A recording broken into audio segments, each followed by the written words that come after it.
here you go. Go. Good? That's a big fish. Full hand on tail. Yeah, looks sick. Good deal. Look how broad that thing is. I wonder if that was one that followed me in. Beautiful. Oh my.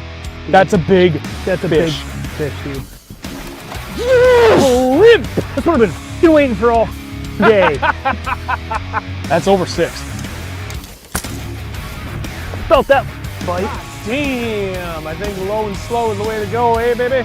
First big of the year on. The thing I'm about to tie on. Get him, get him. Oh my god! Oh my god! Calm down. Come here, come here, come here, come here, come here, come here. Yeah, dude! Dude. Pound 11 ounces.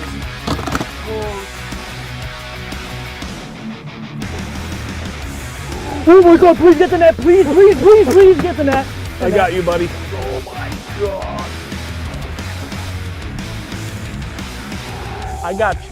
That was the weirdest bite ever. Oop. That was a good one? Yep. Sure, feels like it. Sure is. I can turn her head, bud. Holy sh! What the? Is that another 6? Could be. The second giant of the day, proving that point. Oh my god! Oh my god! Yes! Big baits, big fish. There we go, 5 pounds, 6 ounces. Beauty! That's rough. Got him. Get in here, you.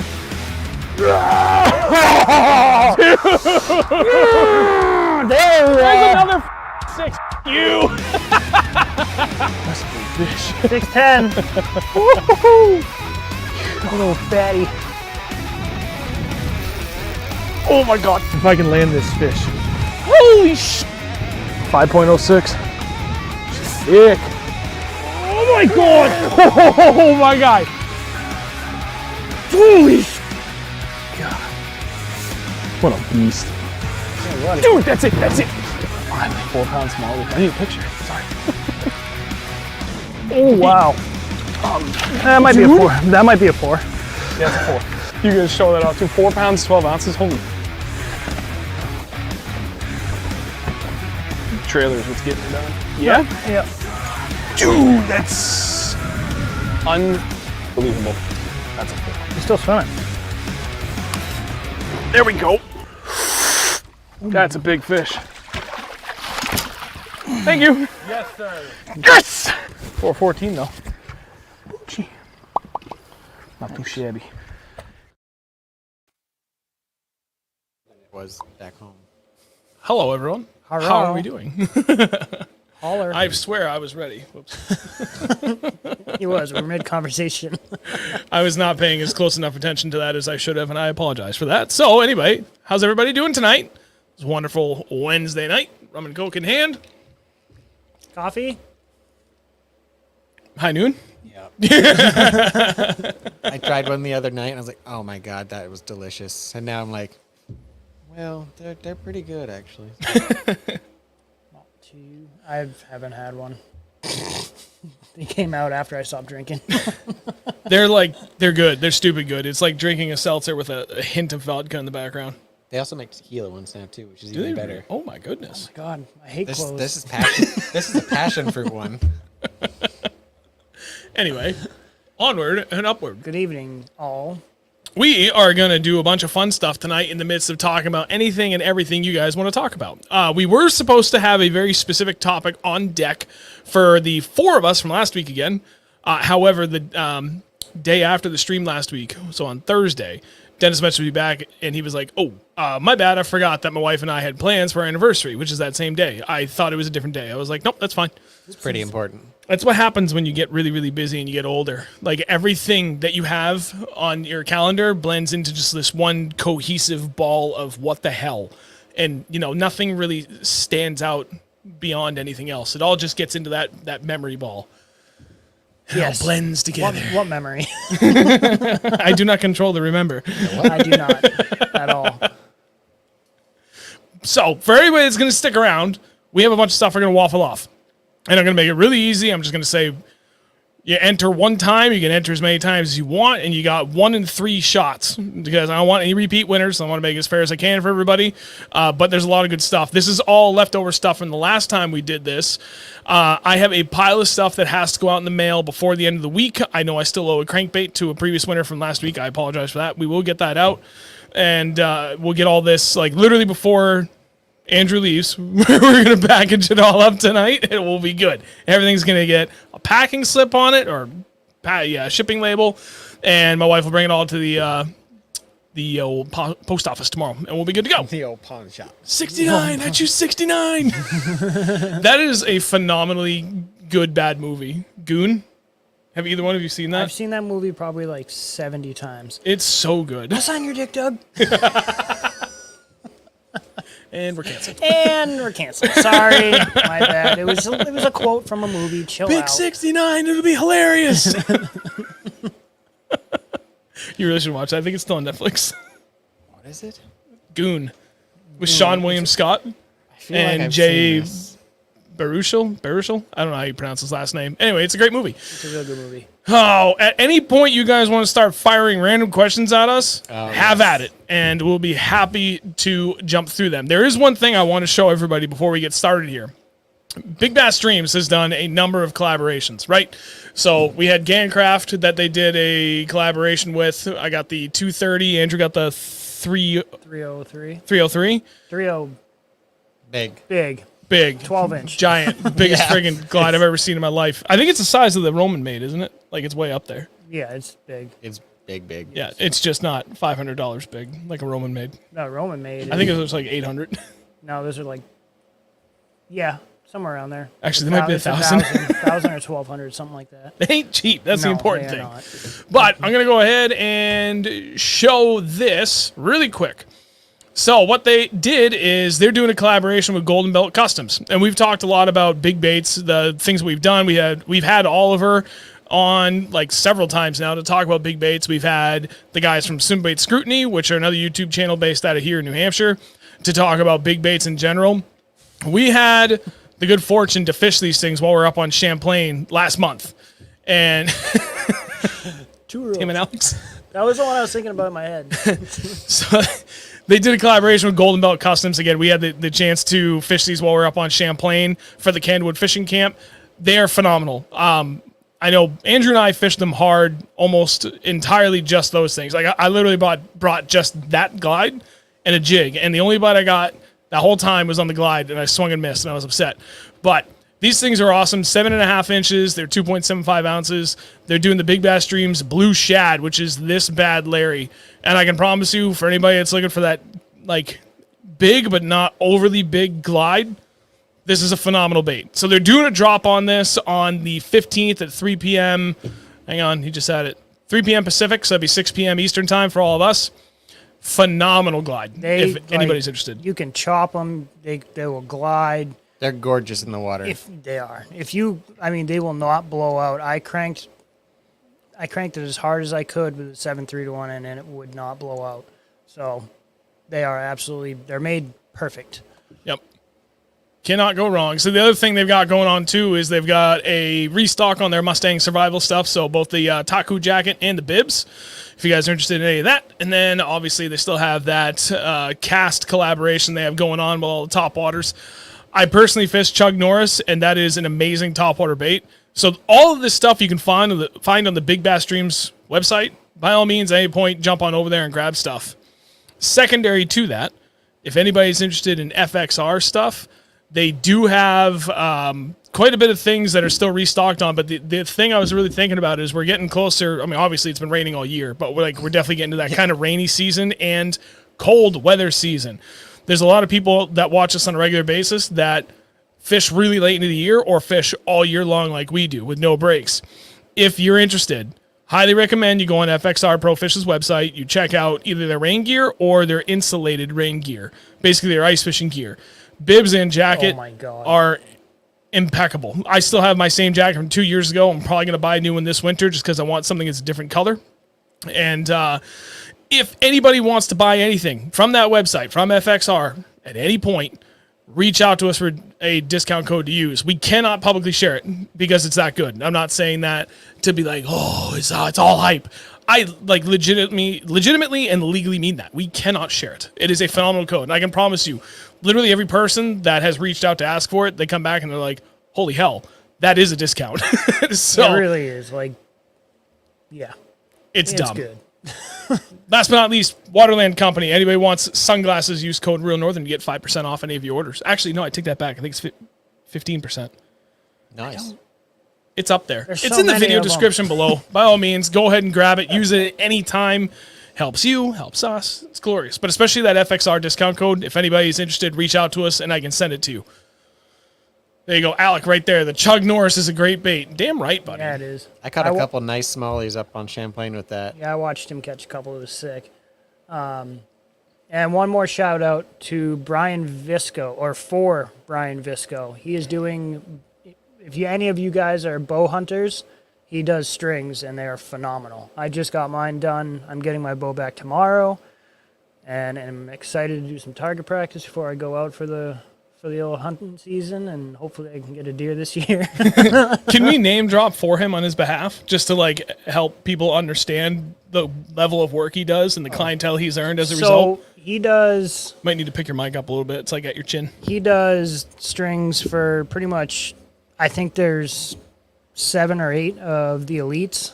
He does Pollinix. He does Jacobsons. He does Both Johnstons, do you say that? both Johnson brothers. He does. He just does them all. And he's been doing them for years. Years. He That's owned the his other own thing. business, Viscosity. Go check him out on Facebook, Brian Visco, and he'll hook you up. Yeah. Like really, really good. So. I'd actually be curious to know the percentage of our viewers that are not only avid anglers, but also avid hunters. And I bet you that number is actually pretty high. I bet there's a fair amount of you I guys used to that are hunt hunters. until I realized that now that I've got the boats, I don't need to hunt. I don't need to hunt anymore because the lake is so quiet, and it's like prime time. Like if I'm going to catch my giants, everybody is out off of the water and they're all hunting. Yep. I'm like, where'd everybody? Oh, it's so peaceful, nice. I go hunting when I'm not fishing. But if I have the choice, Yeah, because I work like on so Saturdays, much, really. like to put in the time and focus that you need to actually get a deer, could take weeks or months of like Every day. scouting and you know what I mean. But like, I've spent seasons doing, before we were fishing all winter, up until 2 years ago, Yep. I was out pretty much every day. Yeah, Like, because at least doing something in the woods. there was a couple of times. So that there was like, I think a 3-year window from the time I first went ice fishing until we started fishing throughout the whole winter, where we could have gone ice fishing a few times and you were like, I'm going to go hunting instead. You're doing a lot of winter hunting. Yeah. that's Just how I was grinding it until out. I got the boat. I was like, well, now I got this really nice, expensive, beautiful speed demon that I pay a lot for, so we're going to use this instead. I just don't have the time. I'll get into it eventually. I just don't have the time. Even like if you'd have to take fishing completely out of the equation. I have time to do one or the other, but I'll pick it up eventually. I do want to get a bow. I've been talking about that for a while. You don't got to take it out completely. You go once a week. Yeah, I just don't have time outside of that. To like go like casually shoot, yeah, I got time for that. But to go out and like spend time in the woods, unless I drag my kids with me, which Jared is old enough, Jake isn't yet. He'll be like, deer! I can't get him to be quiet for more than 10 minutes straight during a movie. You expect me to drag him out in the woods? No, it's not going to happen. There's a certain point where you got to be real with your kids, right? And I'm real with my kid. Love him to death. He doesn't know how to be quiet. Shut up!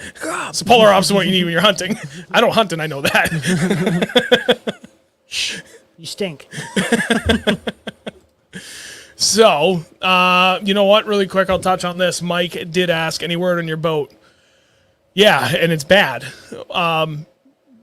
Powerhead's not there. We have no idea if it's actually even in transit at this point, and we don't know where it is. They're going to try and reach out to Yamaha directly tomorrow. Thought they were going to do it today. He told me yesterday. I've been calling every day since Friday. I called Friday. They weren't open Saturday. Well, service guys aren't there. I called yesterday. Monday, Tuesday, Wednesday. Calling every day. Like, what's the status? And when I called yesterday, like, if we don't have it by our usual pickup tomorrow. We'll get on the phone with Yamaha, and they didn't, which I get it. People get busy. So they're going to call tomorrow, just further adding to the delay, unfortunately. I don't know what the hell is going on or the timing. What I can tell you is I leave for Florida on family vacation on Tuesday next week. If I don't have my boat back and down to this other dealer in time, then the next sequence of events that's supposed to happen likely won't happen anymore because interest rates are going to go up, and I am already a few dollars over what my max budget was supposed to be. If interest rates go up at all, I'm done. I can't do what I was going to do. And then I'm fucked. There's no other way to put it. I'm just fucked because that's just how shit goes. Somebody like Yamaha or whoever's They gotta send it out. delays. I'm really not happy with the situation, and it's really making me mad on a daily basis. Coupled with a bunch of other shit that's going on that I have no control over. Just a lot of promises that have not come to fruition, and I'd be lying if I said I wasn't a miserable prick right now, because I am. And I almost didn't even do the stream tonight. I've been so miserable. And I'm frustrated with the whole situation across the board, not just the boat, but with other things going on that... Guys, I am fucking tired. I am fucking tired of false promises not coming through. I've been dealing with this for way too goddamn long, and I'm just tired. I am mentally, emotionally drained. I'm fucking done with this. So anyway, that's where I'm at. And that's where the boat is, so we'll see. Fingers crossed. I mean, worst case scenario is I still have the Skeeter back, which isn't the end of the world. Still gets the job done, and hopefully we can fish that Berkshire tournament in a couple weeks. But I'm not holding my breath for anything at this point. Who knows? Plus side, I at least have my dad's Ranger, so we can get out locally, but it needs some work that, I mean, realistically, we probably could tow it far. I'm just nervous to do it.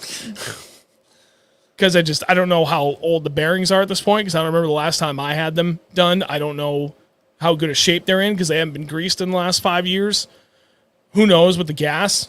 I mean, it's been running fine, but God forbid we go out to a 3,000-acre lake and get to the other side, and all of a sudden it decides to act up. Like, it needs a little bit of just mechanical looking after to confirm that, yeah, we're good to go, before I'm going to feel confident driving 3 hours to several thousand-acre lake and running with it. And it doesn't have spot lock, which isn't the end of the world, but it's an underpowered trolling motor for that size boat. So if we get out there and it's ripping wind, we're screwed. Yeah, like the first year we did that, that was brutal. That was rough. We were sitting on the backside of that island, and it was like, I don't know, 4-footers. Yeah, and even with spot lock, we couldn't stay on. I had spot lock on max, and I was hunkered down behind the driver's seat of the boat just so I could feel my drop shot because it was so windy. I just was like... I remember looking back and seeing you sitting down, and you're just like looking over the edge. Yeah, it was literally sitting down so the wind would be out of the way. It was so windy. I have a video on my Instagram, too. We're like, it's windy! You just turned around and you just... It was so bad. Well, it was like on Champlain. I got skunked that day. At that tournament, yeah. That was literally one of the only bad days we've had out there. Mm-hmm. That was the only the only saving grace for that tournament was just me getting lucky, and somewhere in like the last hour-ish of the day, I think it was even closer. I think it was the last half an hour of the day. By some miracle, I stuck a 4 1/4 smallie, and that was the 5th fish we had all day. The other 4 were squeakers. And then the next year, you were I'm sick as a dog. I couldn't even fish. I literally, like, nothing stops me from fishing when I'm out there. And he was literally laying down. I was sleeping on the back deck.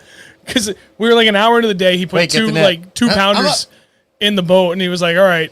I could see him. He's like swaying. His eyes are drooping. I'm like, dude, just like, if it's going to make you feel better, just lie down and go to bed. Like, I don't care about the tournament. Like, we'll do whatever. But there's no point in you trying to muscle on for the rest of the day and be at like 30% capacity versus if we gamble and you sleep for 2 hours and you're like 80% better when you're done, then like that's just better for you for the rest of the day. So I woke up real quick.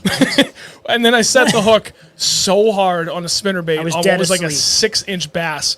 And I didn't even get to say net. Just the sound of the hook set, he literally jumped to his feet to get the net. Out of a dead sleep. It was amazing. I don't know why or how, but it happened. And then I laid back down again. But you put 2 good fish in the boat pretty early, like 2 low 2-pounders, I think is what we figured. Yeah. 2 1/4 roughly. Yeah.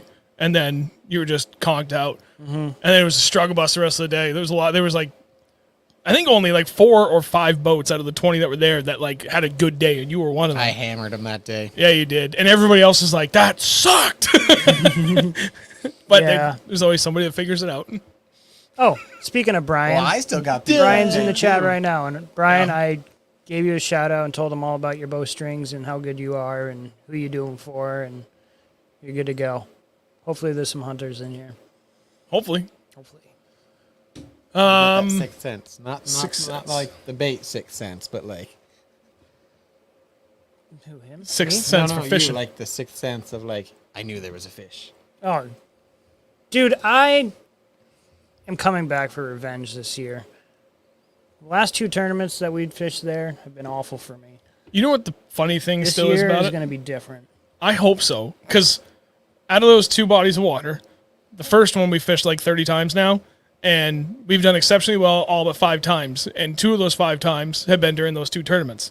And then we go to the other lake, which we have now fished 5 times, and 2 of those 5 times were for a tournament, and we had like the 3rd best bag of the day, both of those tournaments. And I guess the complete opposite on that one. I struggle on the other lake a lot. For some reason, I can usually get into a good bite. The summertime there, though, I just go out back and punch mats, and it's like a 30-pound bag. Oh, see, we go for that deep grass.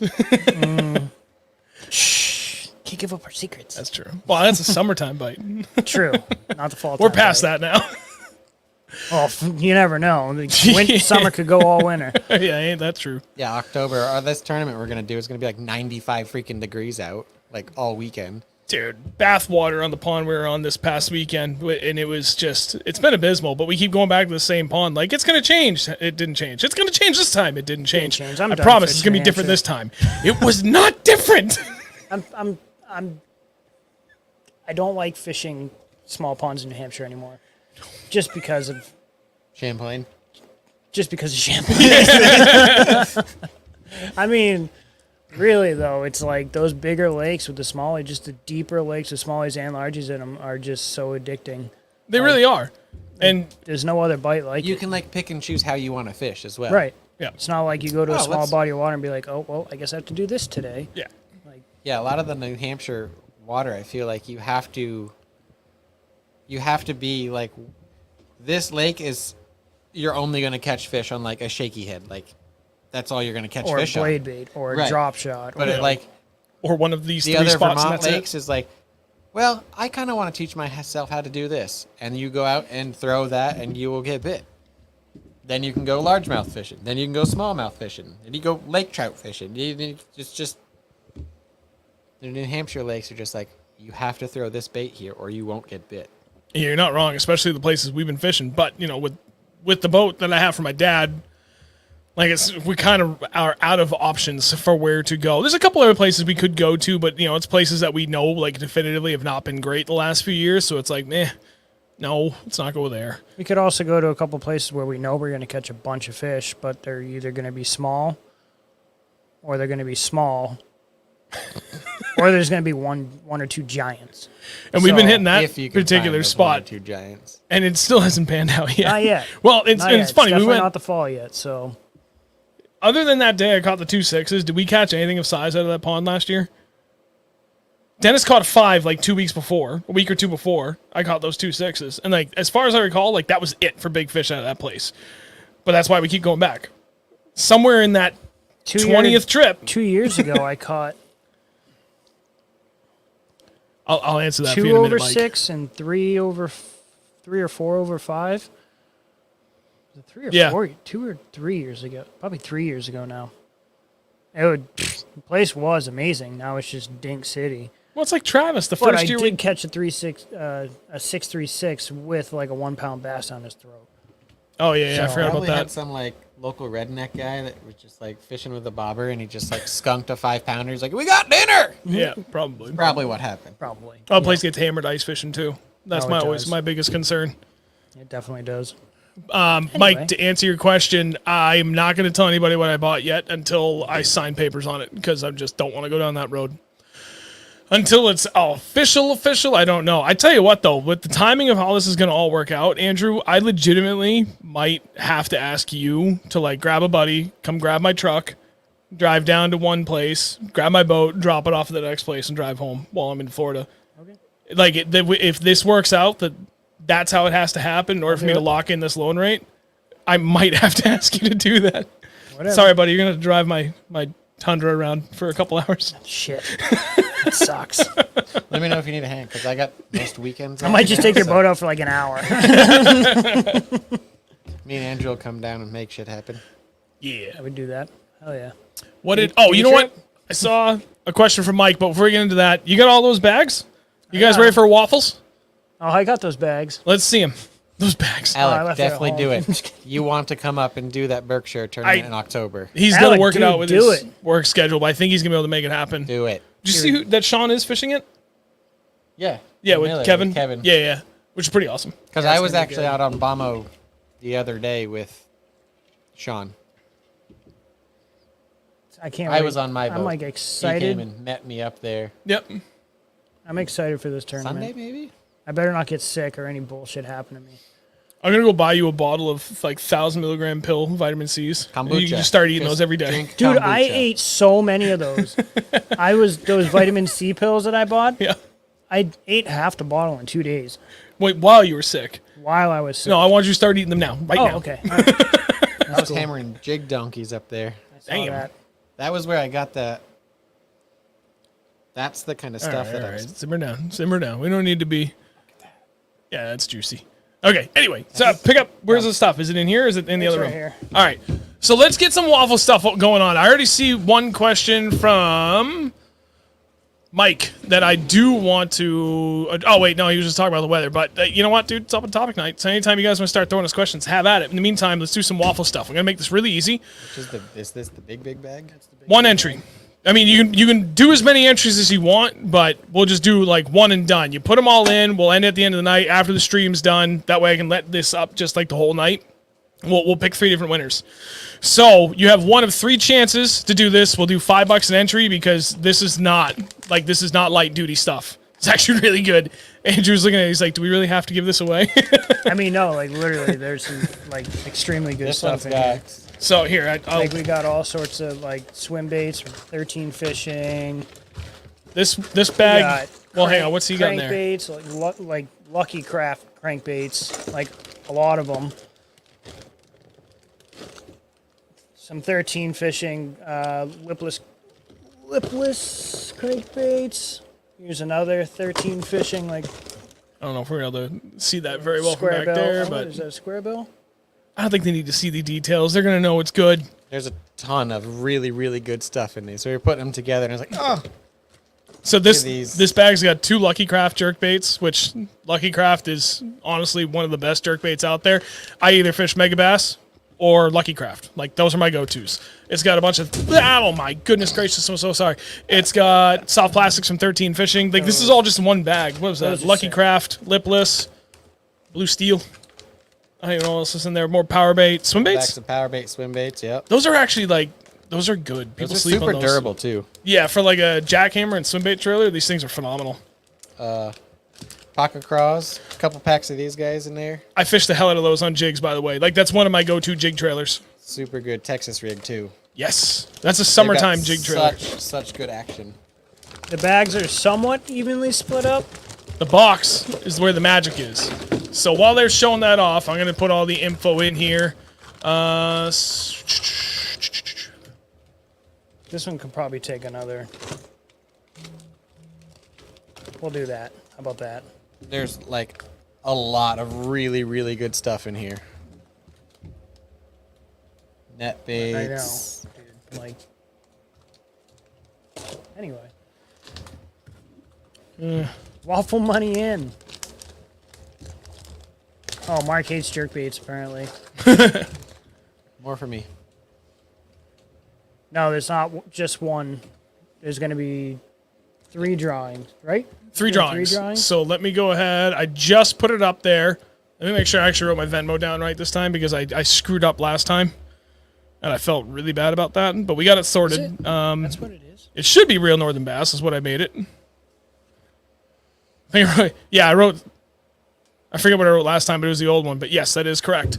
So it's right there. I'm going to go ahead and pin it in the chat here on the YouTube. And I don't know how to pin it on the Facebook chat, but you guys should be able to see it pretty easily if you're watching it from Facebook. Have at it. What I'll do is at the end of the show, at some point here while we're answering questions, like if they start really taking off on this, I'll start populating names and entries into this, draw it, we'll get everything packed up and ship before the weekend because, like I said, I'm gonna be gone next week and I really don't want to. I'll send it to the correct Venmo. Sorry, Mark. But yeah, and then so anybody, again, it's $5 an entry, unlimited number for however many you want. Buy yourself more chances. Be one winner though. So if what I'll do is I'll enter everybody in, I'll do the wheel of names thing. I'll pick a random winner, and whoever won, I'll pull all of their entries out, so they're just no longer in the equation. And I'll run it again second time, take that winner completely out, run it a third time, and then we'll be good to go. I don't necessarily think there's any. Should we put an order to this? Like, should we make the box choice number one because it's the best one, so give everybody a chance? Because I feel like that's the safest thing. These two are kind of equal. This one has a little less, but it also has some like of the best stuff. Good. There's a few good crankbaits in here. It's hard to tell which one's better between this one and this one. But the jerk baits in this one are pretty nasty. Yeah, those Lucky Crafts kind of make the biggest really difference. Nice. There's a bunch of different Lucky Craft stuff in here too, though. Lipless crankbaits in here. They're all pretty even, so never mind. All right, we'll let her rip. Tater chip. By all means, send it. It'll go on for the rest of the stream, and then at the end of the stream, obviously, I'll shut her down from there, and we'll move onward. Onwardo. Looking through the chat, see if there was any questions. Is it just one winner? No. So yeah, I just elaborated on that. My bad, Mark. Sorry. That'd be a lot for one person, right? Oh wait, what'd South Jersey say? Oh, South Jersey, you changed your name. South Jersey Bait Reviews. Unless you're a totally different person from the last South Jersey. If anyone wants the chance to win a rat wake, I got a giveaway going on recent live. Just have to comment on vid and be subscribed. Is that the same? Is this the same South Jersey friend that's always been? If so, this is okay. If not, I'm gonna feel like a schmuck for pinning it. Schmuck. Giving away a pat. Oh no, it's definitely him. Okay, never mind. No, we're not giving away a pats. Said Andrew put 2 entries in for me. Dude, I bought you hot dogs today. What? Wait, what did he say? Brian. You bought him hot dogs? Oh, just one. No, 2. And a brownie. And a white monster.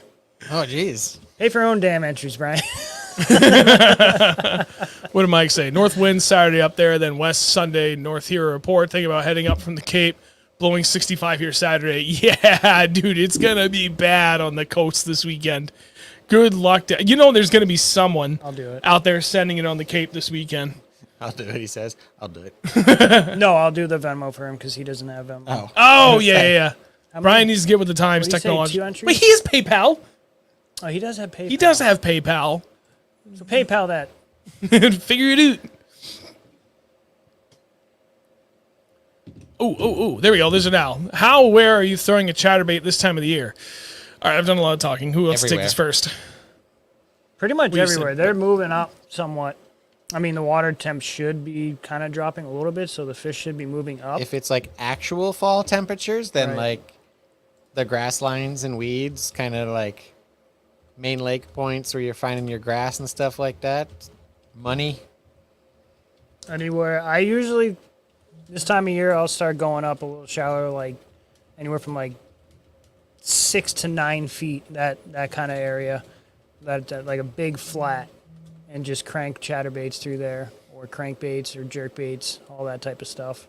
But there's got to be some sort of grass around, or some sort of structure. Fish around that stuff, or you could just bomb it out into the middle of nothing. Find a bunch of like down trees and stuff along the bank too. Yep. Throw it right up in those trees. Mm-hmm. Any inlets, like main inlets, like a lot of water coming through, like a brook or something like that. Yeah. Yep. That's always good. For like how I'm throwing it, for me, the only thing I'm really doing is I'm straight lining it a lot more than I normally would. And it's funny actually because like we had a tough weekend this past weekend. It wasn't like abysmal, but it was far from good. My nephew kicked our asses. He really did. He was working the hell out of that jerkbait. And after I think like the 6 or 7 fish he caught, I was like, I look back and he's like, crack, crack. And he's like, shunk. Oh, got one. You son of a bitch. That's like your third one. He was on 20 him. minutes. Yeah, dude. That's the best feeling this time of year, like that fall jerkbait bite. I like a fall jerkbait bite better than a spring jerkbait bite, I The think. fall.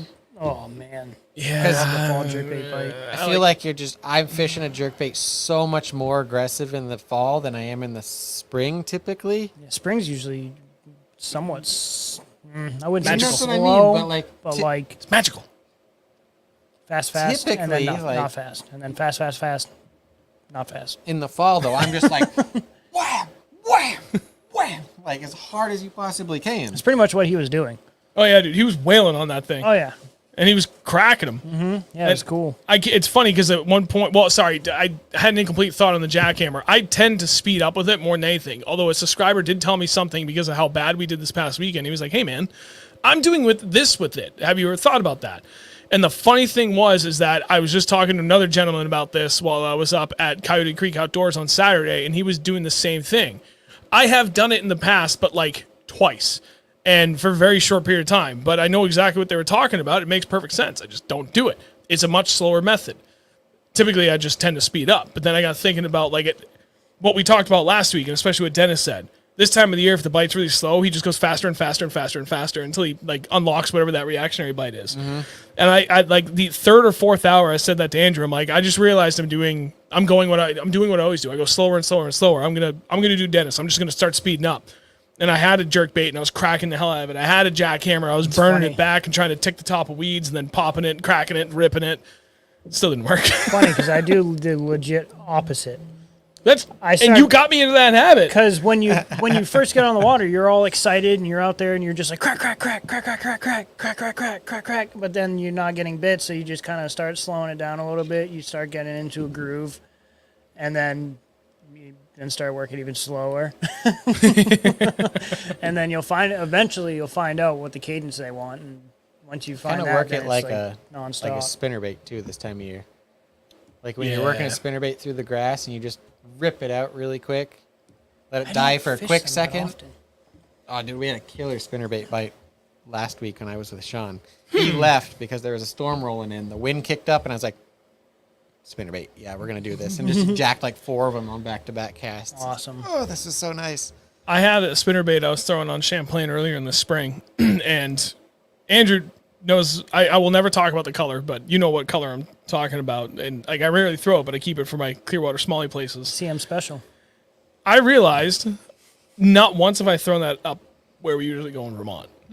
So I just recently did an order for stuff. I needed more stuff. I stocked up on some things we were pretty much out of. A couple of variations of things that I'm really, really good with. Just slight tweaks to what I typically do. And I was like, well, hang on. Because I realized I only had one of these spinnerbaits left. So I bought 4 more. Restocked. Ready to go, baby. Champlain pike stole my last Rocky that's where Ledge one tackle. of mine went. And That dude, they're sucks. brutal for that. And that was the big boy, too. It was the 3/4 ounce Rocky Ledge. Oh, Jesus. Oh, damn. Just gone. Just boop. Gone. That's what happened to this particular special spinnerbait. I shot up on Champlain. I do, like, the first day I went up there with Passan, and we stopped down at Ticonderoga, and just the conditions, I was like, I feel like a spinnerbait should work. And we just wailed on for like a 2-hour window with a spinnerbait and jackhammer. We wailed on it. We had 20 pounds in our first 5 fish. We're like, okay, that was a good decision. And then we came back out of the chute into the main river swing, and like second or third cast into that really stained water, just ticklish, gone. I was like, well, there goes one of those. Dang. Did you get it? Not even close. And that happened the first day you were up there. It's like one of those, you don't even get to set the hook. You're just Dude, reeling it. it's Just, gone. I got bit on a jig really hard, and I just went, "Phew." And Sean's like, you get it? I was like, I just see him Not even reeling in, close. his lines dangling in the wind. He's like, not even close.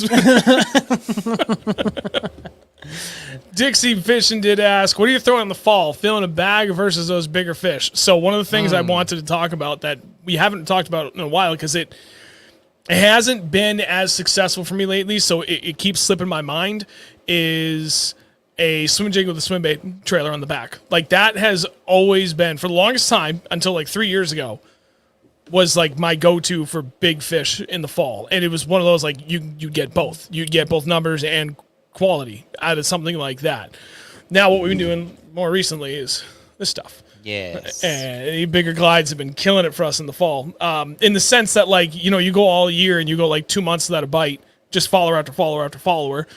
And, you know, from like ice out till September, you get like 3 fish on this. But then September to November, you get like 4 or 5 fish. So when I say killing it, it's all relative, It right? all depends on the bite that day, and if they're wanting to bite that. But They like, catch 4 or 5 a day. Yeah, and they're like the smallest fish you've caught in this so far is like 2.5 pounds. So like, granted, 2.5 isn't big, but Yeah, that day with David. yeah, but that's was the literally the smallest smallest fish we've caught when you get into them. Right. It's like, that's a big one. Before anything else, by the way, drop a like on the stream, please, if you haven't done so, whether you're on YouTube or Facebook. Please, por favor. But anyway, so that was me for the fall, whether I'm, you know, filling a bag versus bigger kicker fish, like swim jig, the swim bait combo, it does both. And for me, I'm all about trying to just figure out the bite. So with doing that, I eventually figure out how to lock in those bigger fish. So I'm always doing both. I'm never going for just like, I'm going for a giant. With some exceptions, there have been days we've gone out grinding That's just what I mean. for It's the big same fish. thing. But Yeah. I'm in the same boat Someday- as you guys too. Like, to fill the bag in the fall, you're looking for the kickers all day long. Like, I'm not going out in the fall looking for 2-pounders because I know that I could just go throw a Ned rig and catch 2-pounders all day long, or a drop shot and catch 2-pounders or whatever it may be. Like, in the fall, like fast, furious, aggressive, big, like, that's what my game plan is. Those fish are feeding and feeding hard in the fall. because Like they're- Dennis said last week, he was mentioning and talking about the fish and how they want to eat one time versus multiple times. In the fall, they want to eat that bigger meal one time. they're trying to fatten up for the winter, really. yep. It's like, you got to think of it that way. Like, It's more rewarding to if you're- get that one big meal. if you're going to be sitting on the bottom of a lake all winter when it's freezing cold, you want to have that. You want that food now, and the biggest meal you can get, because you're not going to want to move that much when you're frozen. Yeah, They move Seriously. around. They still move around a lot. a but- lot, surprising lot. amounts. Yeah, that was the biggest thing we learned. Throwing forward-facing sonar on the boat, being out there in the middle of friggin' January, like literally skim just- ice in the back, like the entrance cove for the first like 150 feet. Water temp max we found was 37 degrees, and there was a snowstorm that was due to hit within like the next 2 hours. And we're looking at the thing, and like you just indicated, they're zooming. They're Yeah. not just moving; they're zooming. Yeah, they're They're keeping burning their body calories. heat up. Yeah. Yes. That's for damn sure. John did ask, what weight chatterbait do you use for fishing deeper fish? What's your opinion on the tungsten thunder cricket? That's you guys. I'm going to hand this to you. I've never personally fished the BRB. tungsten thunder cricket. I haven't ever fished a thunder cricket. I don't think. Maybe I have. I don't- typically don't throw a chatterbait more than like 15 foot. Though, I mean, I think that- have a yeah. couple of the 1 ounce jackhammers or the 1 1/4 ounce jackhammers.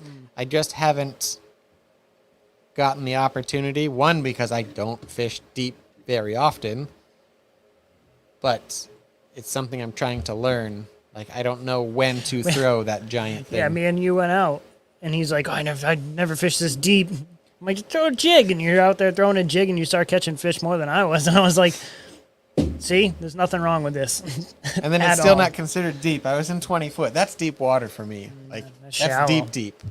That's still shallow for me. I would much rather fish over 60 feet of water than in 6 feet of water.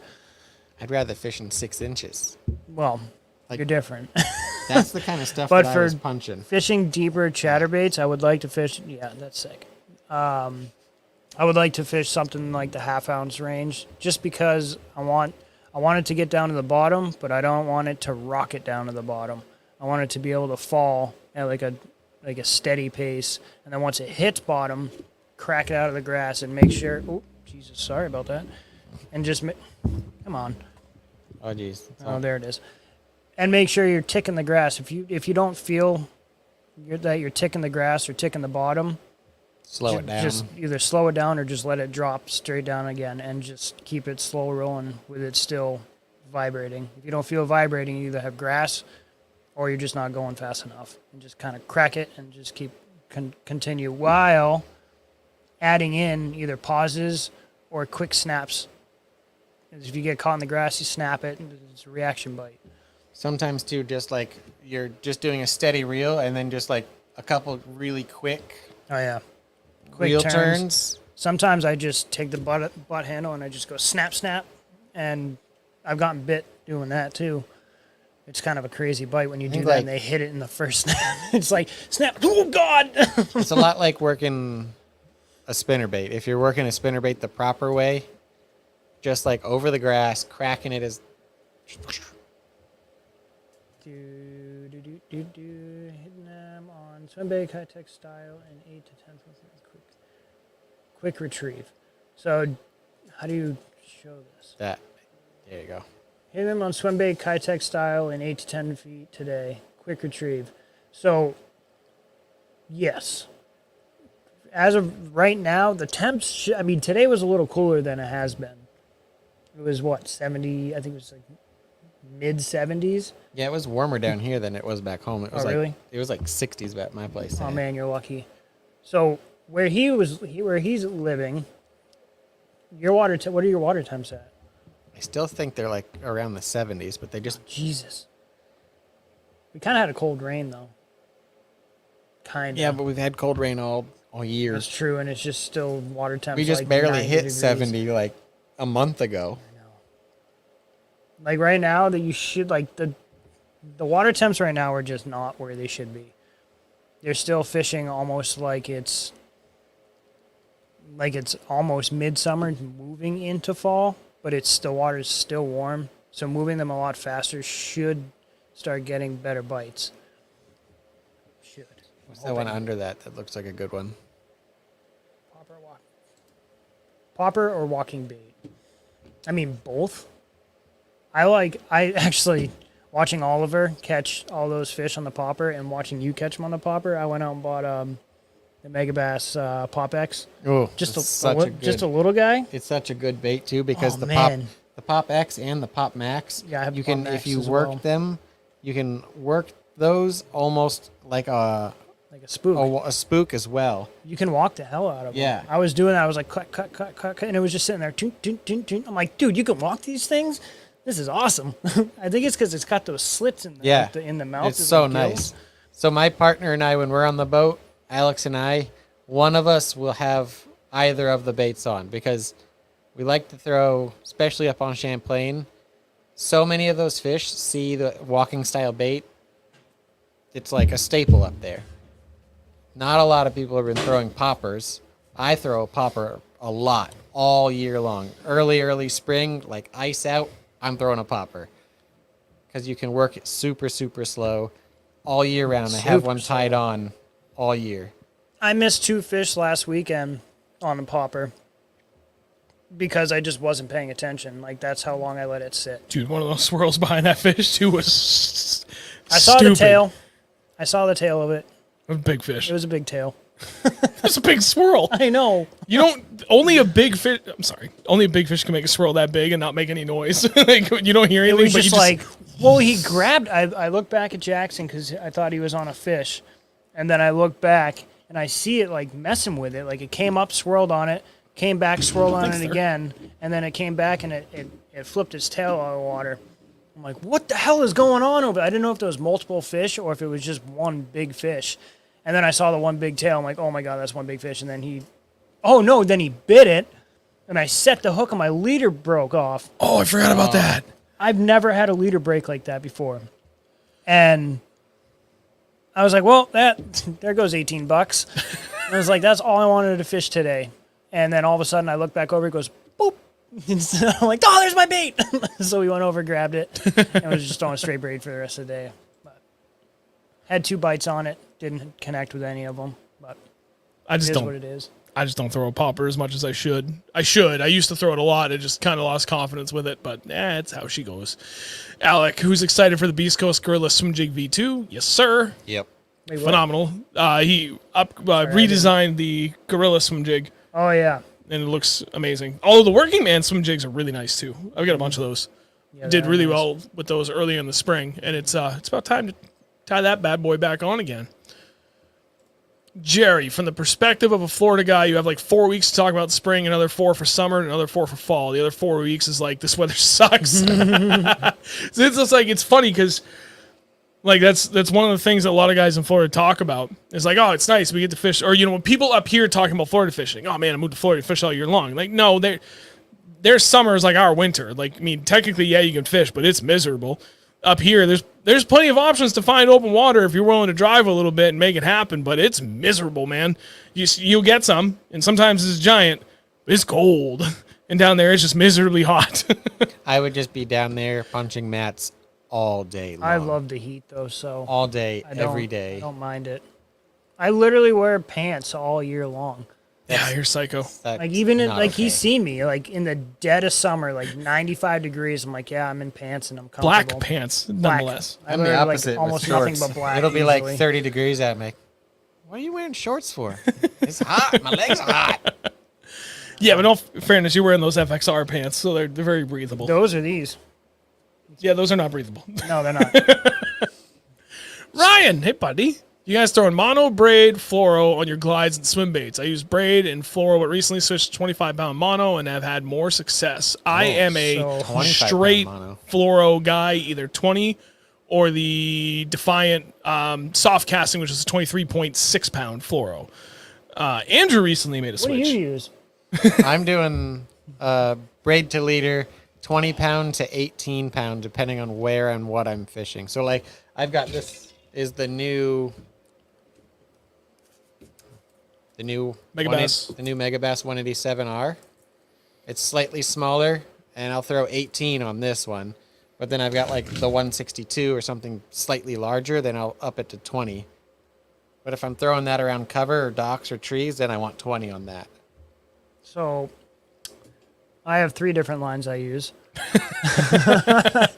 So on my everything. smaller ones like this, I'll throw 18.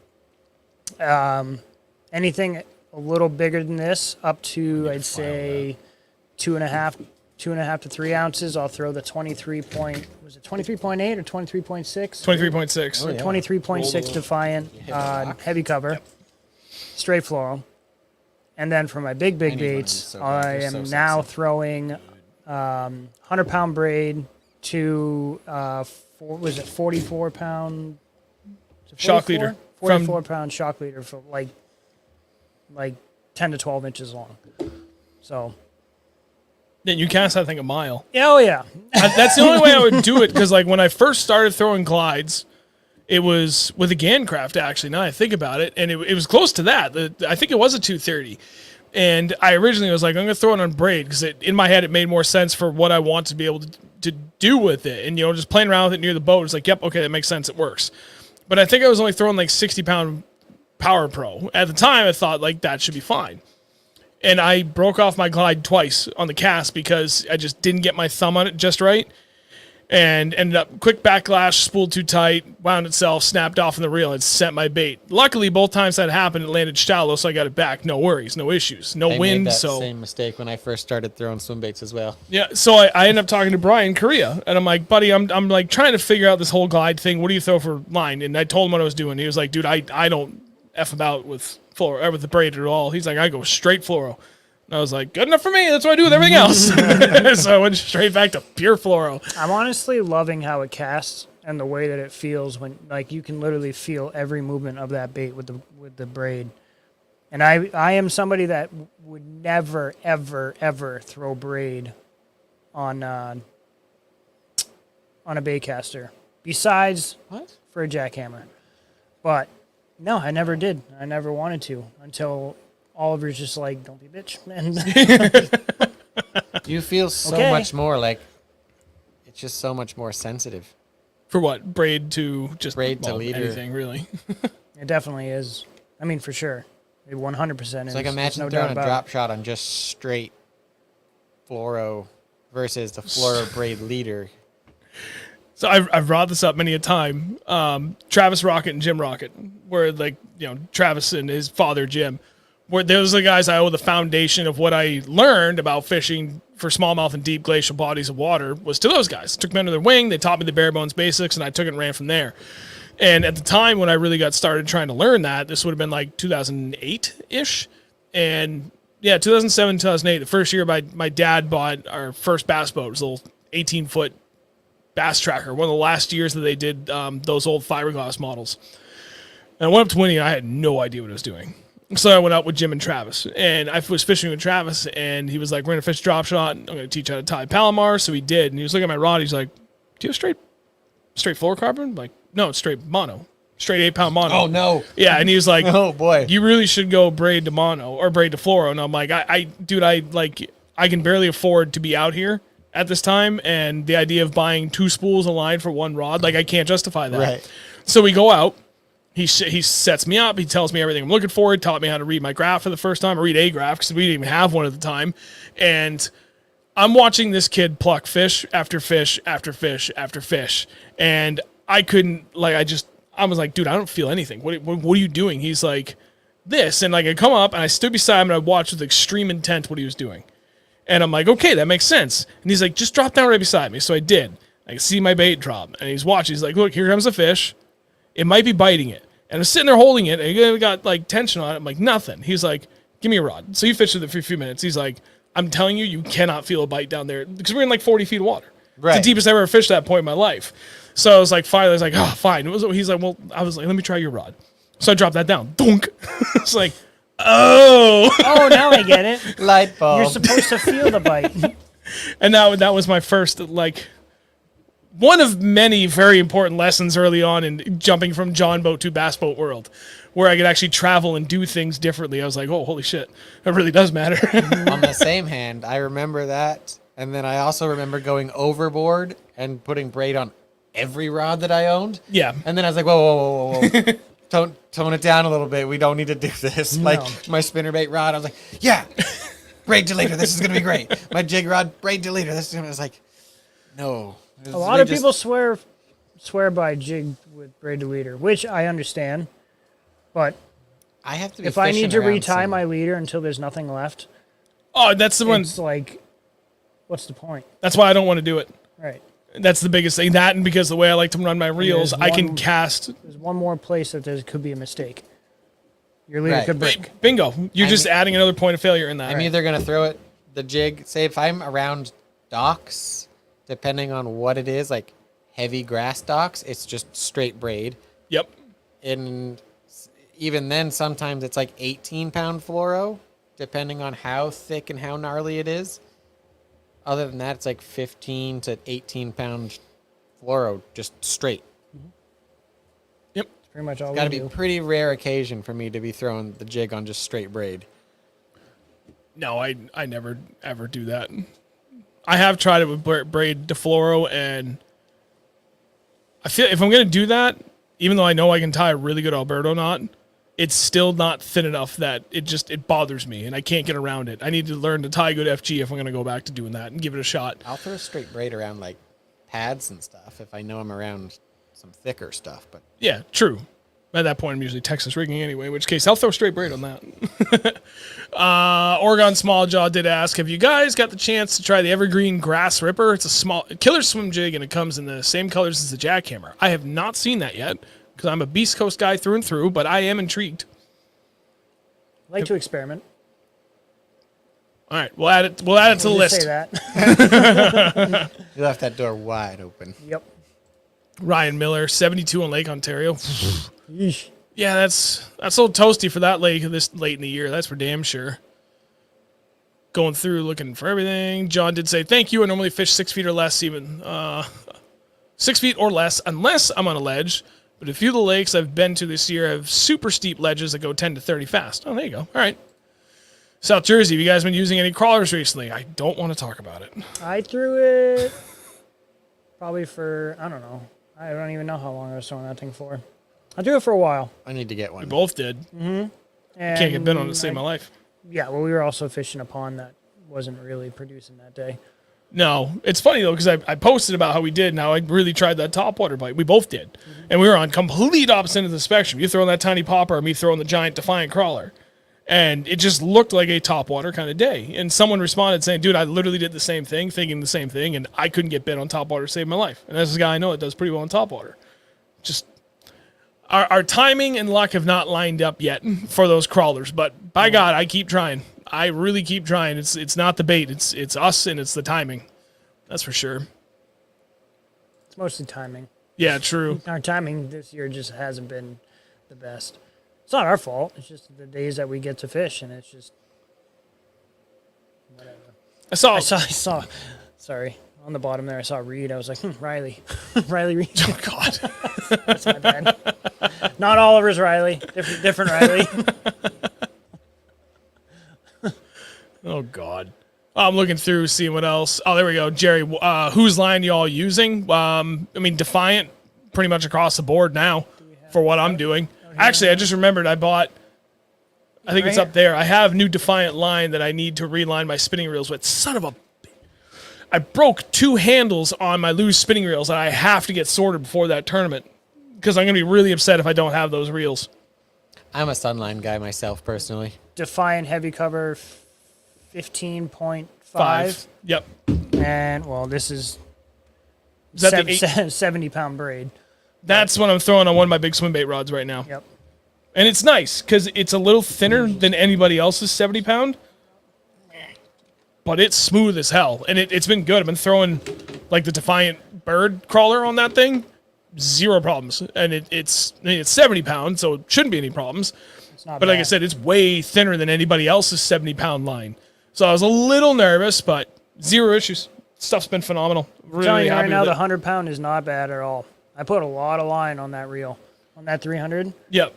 it took a lot of line. I wasn't expecting it to be that, like, thin, really. Yeah. And that That's stuff's a really strong. good one for like that's more of a smooth braid. I like that. I got to remember to re-spool the spinning rods I do have with the new Defiant braid that I just bought. They're smooth casting because I want to make sure that I got the right diameter this time. I bought way too thin, way too light last time. So I'm pretty sure I got it set up right this time, and I should be good to go. But I'd like to get out there and fun fish with it a time or two before we go to that tournament. I don't want to find out the hard way to tournament that I will say I went too light on my line really, again. That's really thin for 70. It's wicked thin. Like, if Yeah. you go and look through, down she goes. They're 10, like, and down goes all the baits off the wall. I bought the 10-pound braid from Defiant, and it's like the same as buying 4-pound braid from anybody else. And it ended up being too thin for what I was trying to do, and I broke it off, like, even on the casts. So this time I was really paying attention to line diameter, and I went up to, what did I do this time? I think I went to 14-pound or something like that.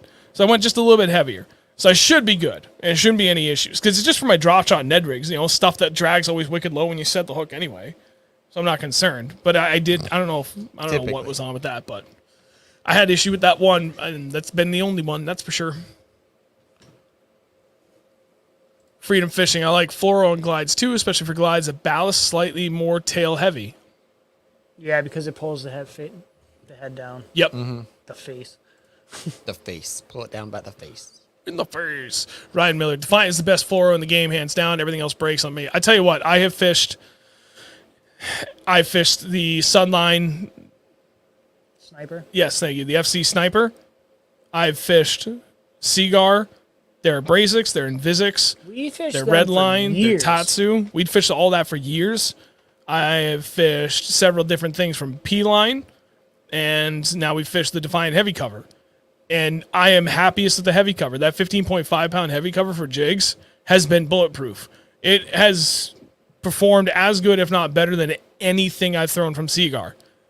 So, like, that to me, it's a no-brainer. It's a better buy, too. Like, value-wise, especially getting that big spool, it is a much better buy. Like, that 15.5 for jigs is, like, it's money. Dude, how Like, many it's fish did we perfect. catch up there in May on that line this year in Champlain? Yeah, Fishing right, around all all those the zebra zebras. mussels and all Right. those rocks, and we didn't break off a single fish. Not one. Nope. And we weren't retying I've every fish I either. lost a couple, but That's about it. That's a freaking giant. That stuff is just amazing. Alec just recently started throwing Defiant after using Seagar for a long time. Must have had a bad spool of Seagar because I've broken off on more fish this season than ever before. That sucks. No one wants to hear that. No. That's like the worst when you throw up a new one. Kevin, I went to the 23.5 of the Depths 250. That's what I do, and it's great. I was using. And it's good. It's phenomenal. End comment. That's what I was using. Jerry, y'all hear the name Silent Braid. Makes no noise in the guides or on the weeds when flipping, punching. No, I've not heard of that. I don't like that only because when I'm punching, I want my braid. So I only use one type of braid for punching and thick stuff. It's a Sunline braid only because it's thicker, and I think it's the BX2, but it cuts through. When you set the hook, it actually cuts through the grass. It's not smooth at all, and it's not designed to be smooth. It's designed for when you're frogging and you're in the mats like that, so you can get the fish out, and the braid, you can feel it. It's like abrasive. Jagged. Yeah. But that makes a huge, huge difference when you're frogging and or fishing like super, super thick stuff. I'm interested to look into the no noise to see how it is, if it's that abrasive or not. But Dude, I bet if you use 100-pound, it would so rip right the through problem that. with that, it's too smooth. Yeah, I mean, it is pretty freaking smooth. So like I would throw that for like my buzz baits and other like heavy topwater stuff. I mean, 100-pound is a little much for freshwater, but I'm going to pin that. I got to go whatever. address something really quick. I grabbed another comment from South Jersey, which is good. See, I've noticed with fluoro. I can barely read that. Can you read that? I'm so blind. I noticed with fluoro, it will pull the glides upwards, which is good for fishing in shallow water. But if you want your glide to perform 100% mono or nylon stretch, doesn't get pulled. Sorry, the screen's really far away.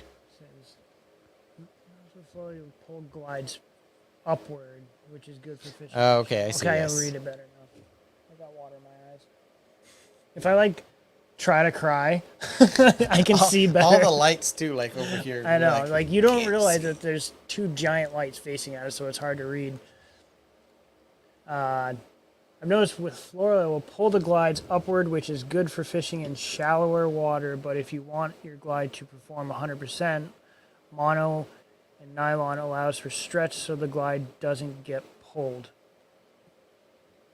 Yes and no.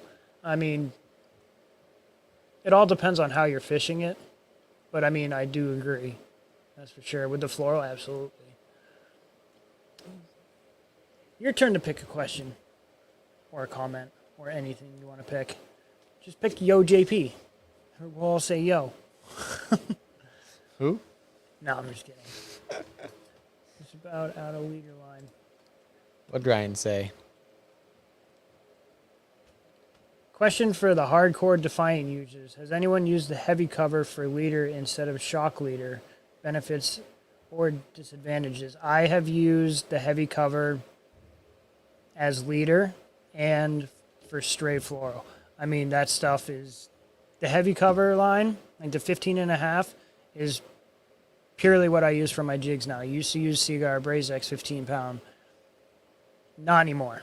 Now I'm just using straight Defiant 15.5, and it is amazing. I use the 18 point, I forget, for all my moving baits, like the smaller glide baits, or my spinner baits, or chatter baits, and all that stuff is going on the 18-pound. Sean owes me Defiant. some line from Champlain, so maybe I can convince him to give me some Defiant. We got a whole box of it out there, like a giant box of it. You can pick through. You just got to pay Oliver. Sean used one of my spools in the boat, I guess. It's like, I owe you a spool of Sunline. It's like, trade me some Defiant. I'll try it. Is Defiant? I haven't played with it yet. That 15.5 sounds pretty awesome.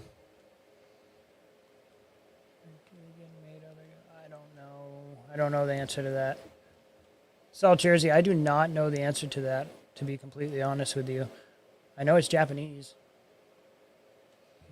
Soft casting good on a spinning setup. Is the Defiant soft casting good on a spinning setup? It is. It is. If you get the lighter stuff, it is extremely good. Absolutely. It's got a little, I believe it's got a little more stretch to it. It's not like mono, but like it has a little more give than the heavy cover, which is really good. You guys ever throw swing heads as alternative to football jigs? I know that answer. I know Sean's answer because Sean has that's how he got started pretty much jig fishing. When I first met Sean and started fishing with him, that was like his go-to bait. Like he was throwing that a lot.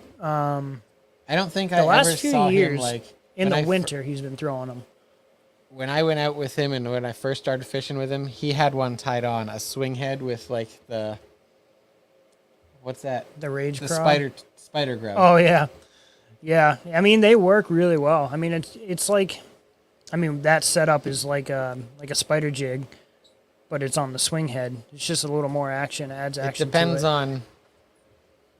I feel like I get a little bit bigger bites on the football jig, but then when it gets a little bit more finicky and tough, the swing head is.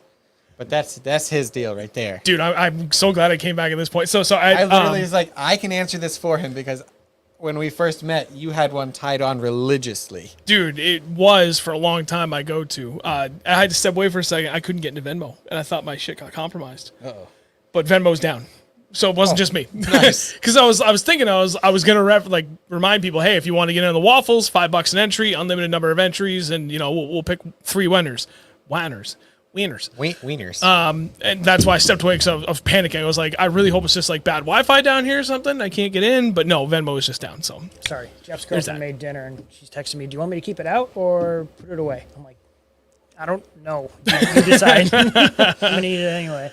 dude, swing head for some reason, like midsummer into mid fall is killer. And it's funny because like DJ said, when him and I first fished together, which was like 2016 or 2017, and I had it tied on all the time, and it was killer, especially for smallies. You throw like a little rage bug on there or something similar to that, like it just works great. Twin tail grub, whatever. Like you can do whatever you want with it. There's a number of different things you can do. Swim baits, like you can throw all sorts of stuff on the back of them. It's great. Yep. And you can buy just the football head and then put whatever hook you want on it too. So depending upon what you want to try and do with that, like if you want to play with a smaller hook and a really heavy head for different baits, or just a standard 3/8 or a ½ ounce, but you can throw like a flipping hook on there. So some baits they'll sit on there a little bit better. They don't get torn off as easily trying to just cast them on an extra wide gap hook, which those tend to come with. There was no bait keeper. Kevin, yes. Bunch of different things you can do. So and they're phenomenal and they work great. And it's funny because like 2 years ago, I was scouting for a tournament and that's big spool. The intent of me scouting for this tournament was, 1, I spent 6 hours side imaging. I found a bunch of new stuff. And then 2, I went out and I specifically tried to throw stuff that I was really, really good with. I just hadn't thrown in a while. And I got thinking about the swing head. I was like, I'm going to tie that on. And I just threw my little rage biffle bug on the back or whatever. And, oh my God, dude, I cracked him for like 20 minutes. thin. It was stupid. Like I couldn't shake him off. That'd be good ice And I fishing. stuck a 5.5 pound largie. I'm like, okay. And I put that down. I'm like, yep, that works. That works for the tournament. We're good. It did not work for the tournament, but you know what? That day, 2 weeks before the tournament, it was great. That's the way it always works. Dixie fishing. When do you start slowing down your retrieves and switching towards cold water fishing? Dude, not until it gets down to like 50. You I can, was gonna say- like in the fall, it takes them a while to slow down. 58, you're still pushing that like Reactionary bite. reactionary bite. I said 55 probably. It's still, you might have that like split where you might find some fish. Some fish out deep, some fish still shallow. Yeah. Some fish still suspended. Oh, potatoes. Slaying them. I'm still, I'm tired. I'm just reading that comment. Continue. Oregon has a good question. What are your top 3 best smallmouth jigs I should be tying or trying? Football, pitching, ball head? Oh, God. So, Baby Dozer, Open Water Sniper, and I can't even think of the name. It's a bullet. Hustler. Little Magnum, and Hustler. I would put the Hustler over. I was just Little Magnum. naming them. I wasn't ranking them. Oh, well, you asked for top 3, and you literally named everything top 3 for me. I would go a water sniper, Hustler, baby dozer in that order. They're interchangeable. 6 of one, half a dozen of another, in my opinion. Yeah, they're all the same. They're as good as They're they just are. outrageously good jigs all around. Like I went from not ever throwing a jig and having literally no confidence in throwing a jig to like now I have 2 full boxes of one just boxes of open water snipers, 1 boxes of just like little magnums. I've got 1 box of like the confidence in those jigs from Beast Coast are so good. Oh, yeah. I have to amend my list. For smallmouth specifically. Okay, number 1, open water sniper. Number 2, spider jig. Number 3, Hustler. Honorable mention to the baby dozer. Sorry, this is way ahead. I know, I saw it. Chris. Chris, shut up, Chris. We'll get to you in a minute. I won't. He's I'm actually so not that bad. far ahead from where we are right now. JP said, I'm the same. I like a 4-strand braid in the grass, cut through the grass. I'm fishing thick stuff. Oh, I like that. All right. Mm-hmm. South Jersey. The best fluoro I've used and still use right now is Megabass Dragon Call Fluoro. I've used plenty of lines and none have come close to the strength of this line and the durability of it. Huh. Yeah, that Mega Bass line is crazy good. Yeah, to be fair, I never actually knew they made line because I never bothered to look. Once I find something knew that they works made really it. well for me, I'm good. Never used it. Never seen anybody use I'm the it, same. so. That's why I've never had an issue with Sunline. That's why I've always stuck with them. Yep. Fishing Winnisquam, CMG 1039. Fishing Winnisquam from the kayak on Friday before the storm. How would you all attack that lake? I would attack it by going somewhere else. I was just going to say I wouldn't go there. That is a notoriously tough lake post-spawn. If you want to catch a bunch of rock bass, go for it. Yeah, I would go deep, dude. I would go hella deep because that water up there is still hella warm. They might be pushed up a little bit, but if anything, they're just going to slide up in the water column. I don't think they're going to slide towards the bank as much. If you can find any grass like 20 feet or deeper, like any sort of vegetation, maybe even like 15 feet or deeper, which there should be plenty up there. You'll probably find some good largemouth. If you're going for smallies, I would go like deep. I would be looking like 40 to 65 feet. And I'd be throwing the hell out of a drop shot and a Ned rig out there. I'd be swimming a swim bait through the middle of the water column. If you can mark them over the top of their heads, drop a Demiki over their head, throw a sniper, just bomb the hell out of that. Like there's a bunch of different ways you can attack them even out that deep, but I'd be looking hella deep. Underspin. Yeah, if you're not going to throw a swim bait just on a straight ball head, then absolutely an underspin. Okashira. A lot of times. Okashira. That screwhead. Oh, man. My favorite thing about that... Caught one of my biggest smallmouth on that. Yeah, your second biggest we ever caught. Mm-hmm. That's still funny. You just like lean into it. Oh, I thought that was a kibby. I just felt like tick, tick, tick, tick, tick, tick, tick, tick. I'm like, I don't know if that's grass or if it's a perch or something. I just leaned into it. I'm like, oh, geez, that's actually good fish. Oh, my God, that's a really good fish. 5 1/4 smallie. Yeah, Jeez. that was a donk. Shocks Master. I use the SK Cobra head that comes through the best, in my opinion, at a Rage Metascrub or Rage Craw. Game on. Ooh, I like that. Okay, Chris, now we got to you. I have a question. When is Andrew buying aluminum? And then how long does it take Sean to follow suit, smarten up, and buy tin? You know, Never! So I don't know if I you had a know tin this boat yet, for Chris, years. but when we did the fishing camp up on Champlain, like 2 months ago? Maybe longer? Only a hair over a month ago, dude. It was like What? 5 weeks ago. Oh, boy. It feels like That's it was crazy. forever ago. So anyway, we Wow. Jed, the dude that runs the camp, let me use his 21-foot express all week, and I am dead set on buying one of those eventually, one day, when I can afford it. They are not like cheap, Alex. but Alex. I was out there in 4-footers, 3 to 4 footers, and I was comfortable driving it, like completely comfortable driving it. I wasn't scared of sinking it or doing anything sketchy with an aluminum boat. I was honestly kind of nervous the entire drive up, knowing that I was going to be driving an aluminum boat all week. And then the first 10 minutes, I was like, oh, this is great. All Actually, concerns gone. This is absolutely perfect. We've said it like 30 times already, but I'll say it again. My favorite thing about his boat, that Express X21, Go. dude, the whole shot. It just jumps out of the hole. It doesn't come up on plane like this. It just It doesn't go, it's just, yonk.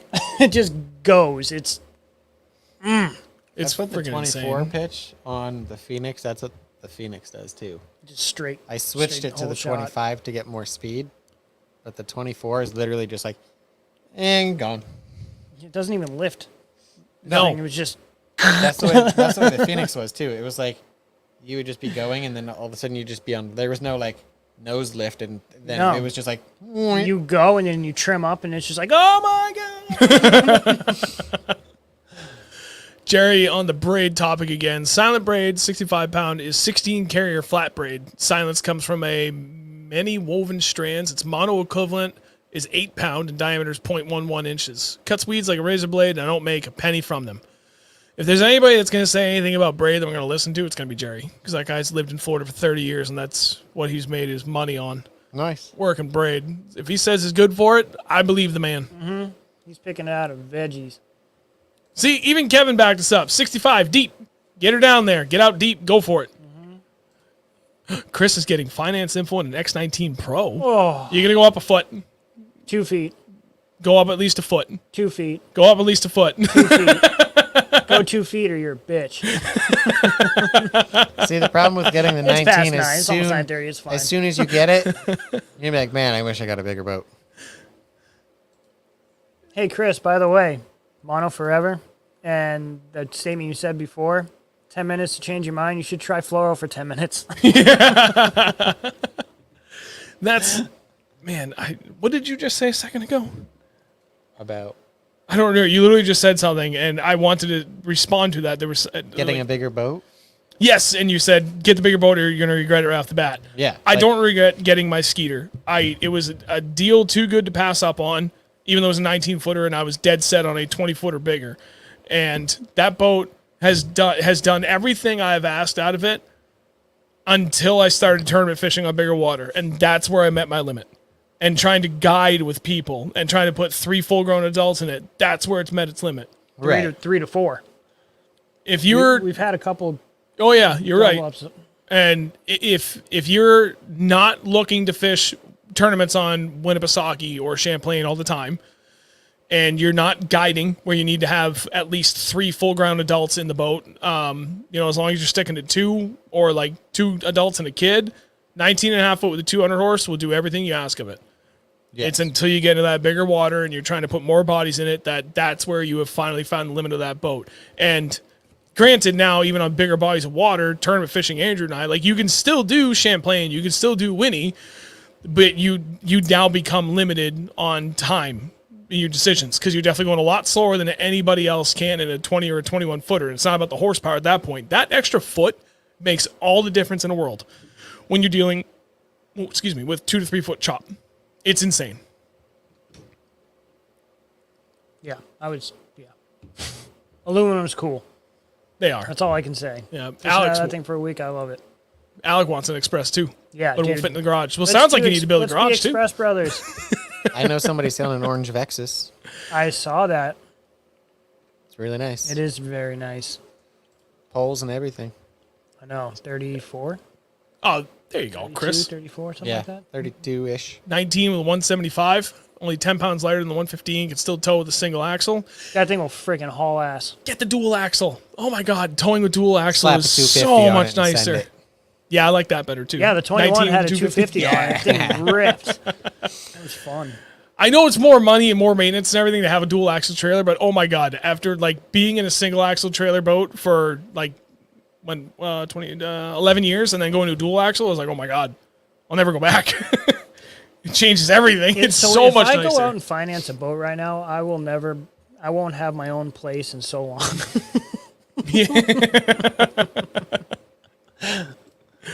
Mike, 1 foot on a boat is a mile. Yeah, you're not wrong. Here's what we do. You get a boat, then we get a place together. Smart. Sounds like you're moving up closer to Vermont, though, bud. Not that you have any problem It's with that. really not. If I move just north of Concord, that's like the same commute to work. What's that drive time put you to Champlain? Probably 2 hours. You know what? We're gonna find out right now. What would that 2 hours and 15 minutes, I'm Concord to guessing. Champlain? to That's to where on Champlain though? Say Burlington. Well, you want to go inland sea, right? Because that's the only shit we care about. Yeah. I'm gonna put you over near my Whoa sister-in-law. Whoa now, guys. I'm a Thai gentleman.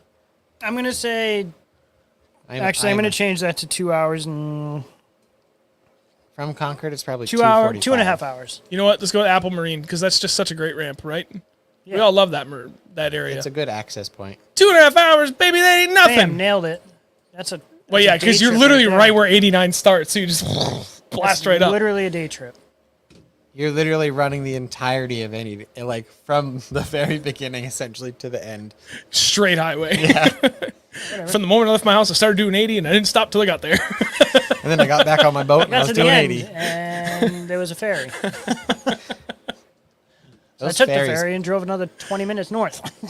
Those ferries put out some scary wakes.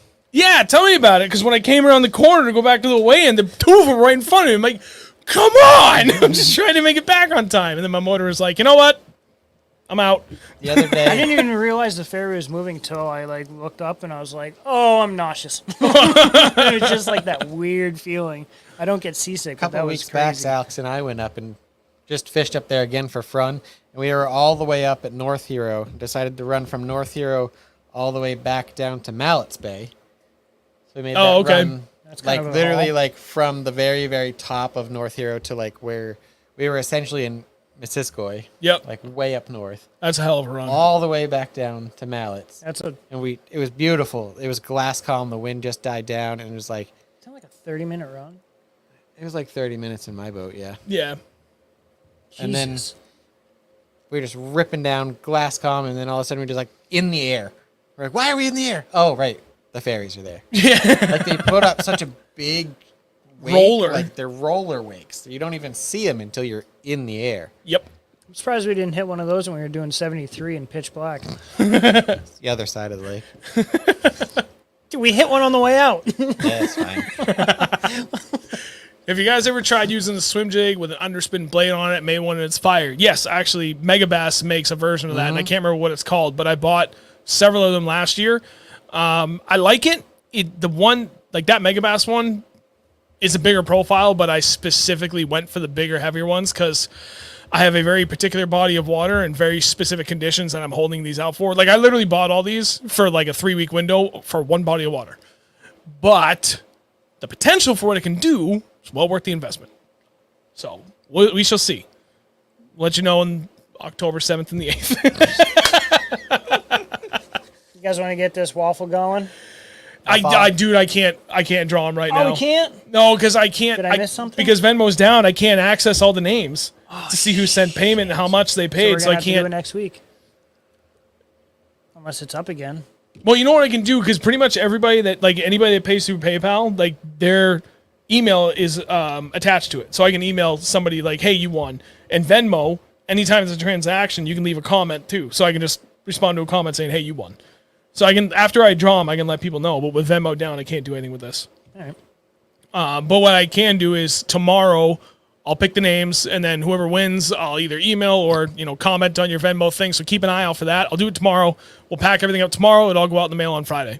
My wife will be able to drop everything in at the post office. Yeah, first thing Friday morning. So it will all go out on Friday morning. I'll have everybody caught up. You know what the funny thing is now I think about this? Because we're not here next week. Because I'm gone in Florida on family vacation. And I finally got everything caught up on Spotify that when this stream is done, I'm going to immediately download it, start editing it before I go to bed. I might get it done tonight, and I'll have it up on Saturday. So, like, from this week forward, I'm finally back on schedule. Just in time for us to take a week off where I'll miss a week of uploading to Spotify. As luck would have it. I screwed that up. I should have waited one more week to get back on track. Taking a week off of the show. Yeah. Oh, Jesus. I did think about... I am out of it. If No I show have next time this week. weekend, I'd like to record something just to upload just to Spotify. I mean, if we do it right, we could literally set this all up, record it, and then just post it to YouTube as video instead of having people come in and comment live. And then I could also post that to Spotify too. I just don't know where between now and before I leave Tuesday I can fit that in. I wonder if we There's could a lot do going just on. like a live fishing day with the two of us. Nope. Okay. Bad juju. Every damn time. Every time we've gone live, the bite dies immediately. You're not wrong. We slaying him for like 2 hours. We should go live. I did it once. I did it once. I was live on my boat, and I absolutely cracked the hell out of them on a chatterbait for about 30 minutes, and then the bite completely died. I was like, all right, well, boop, see ya. That's it. That's all you get. Kevin said that 30-minute run you did has taken 2.5 hours. I believe it. Chris at Aluminum Fishing Series. We need to do a brand tourney. Real Northern, Aluminum Fishing, Northeast Bass, 2 more. Stream it live, all combined forces. 3D fishing, hello. We could do that. Now, let me think about that. If we were to do that, that can be done. However, we would need somebody to be manning the controls, as it were. Because with StreamYard, I can give as many people as they want access. I think I can do up to like 20 people. And you could put up like 4. You could literally do it just like the elites, right? You could have 4 going at the same time, and someone could be actively like, oh, he's doing something, and like drag and drop and move people. We would all have to get the Bubba scales. Yeah. I would have to. Oh my god, we could do that, but I would have to convince somebody I want one to set up on this and be managing the stream for 8 hours. I mean, we could do a short tournament. We could do 6 hours, but regardless, like someone would have to set that. Like I would have to get somebody, and I'd probably have to pay them for the day to be able to convince them to do that. It's a full day. Yep, that's a lot to ask of somebody to sit there and manage that nonstop that whole time, and then Somebody secondary that to knows how to that, use computers too. we'd have to find a spot that has good cell service, so that nobody would drop signal all the time, and everybody would have to have their phones like a good clamp for their phone, so even when they're running around, it's not going to move. Run a battery to it because you're going to be running your phone all damn day. Right. It is feasible. There's just some logistics behind that. It More sounds fun importantly, as heck, too. dude, that'd be great. That'd be so much fun. Get me and Dennis on that. Dennis could do one. I'd be the other. We could do this on. We could do this on Winnie. Winnie's got perfect cell coverage on the entire lake. We could. I hate running that. Same with Newfound. Newfound would be better. Newfound would be more good. comfortable running Newfound up there. could be good. Newfound would be great. That would be like hella fun. Yeah. That'd be perfect. We'd have to do it next year though, Yeah. and we would have to pull a permit, Yeah, we would. which wouldn't be difficult, and it's cheap enough. You know, especially if you get everybody to like sign up for it ahead of As long as time. there's no money exchange, then you don't have to have a permit. That's true, as long as there's no money exchange or prizes of any kind. Right. Just And- bragging rights. Technically, I don't even know if you're allowed to weigh the fish though. At that case, like even if you do a paper tourney, you're supposed to have a permit. I can check with Fishing Game. I got guys I can talk Yeah, to. that It's easy might enough to be- get that answer. Or if we have all the Bubba scales, it doesn't even matter. You catch them, weigh them. But even still, I think like if you were to conduct the act of weighing a fish in an organized event of some Yeah, kind, I true. still think that qualifies as needing a permit. Well, But again, that's easy. yeah. That's one of those like weird kind of. Is that? Might as well just do it. I think it's like $50 gets you like up to 5 tournaments, and then Yeah, it's like it's- another like $10 Jesus. per tournament after that or something like that. It's not bad. That'd But also be $50. a good idea to do down like on Hinsdale area of the river. Ooh, that would be fun. There's always good service down there. Lots of No different ways to pre-fishing, fish. Kevin. Yeah, that'd be sweet. Yeah, absolutely. No, you know what? MLF If we're gonna style, do just this, We could yes, put 'em- literally. Just I was go. going to say that. I will give collectively. We'll like everybody that will be in it. Pick 10 lakes, and they all gonna be relatively close, right? So depending upon how many people we have would dictate like, Like 8 what we o'clock could the go night to. before, we'll just write down a bunch of lakes, and then we'll do a random generator. Dude, this sounds Oh, great. pick one. This is a really cool idea. That could work. Like a Just random the night name before, generator, but everybody all pick? lakes. Oh yeah, around. yeah. Say like, I would say and like the make day it like before. in like the lakes region, so it's central to everybody. Well, so Except for but people in you had to Mass, pull a which permit. kinda suck.